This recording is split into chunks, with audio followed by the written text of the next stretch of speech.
Our two new exhibitions are Cosmopolitan, which is a survey of the 1930s in Australia and Western Australia through the collection of the University of Western Australia and also the Crothers Collection of Women's Art. So it's a really exciting survey of what happened in a most tumultuous period in Australia's history and in fact the history of the world.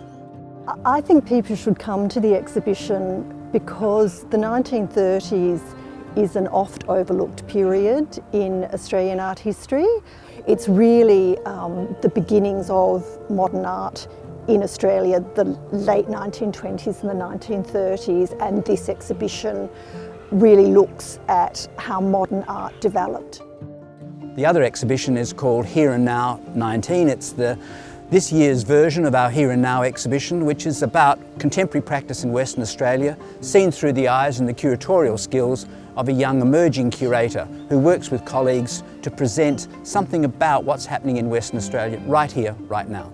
There are 5 local artists working within the field, and they've all approached the topic very differently, working with traditional techniques such as embroidery and smocking, and using some new techniques as well, such as laser cutting and digital printing.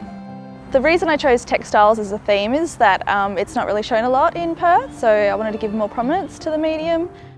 The University of Western Australia's art collection was always about contemporary practice, so many of the works, even the most famous ones by Nolan, were all produced in the year, purchased within the year or a couple of years of their manufacture, their creation.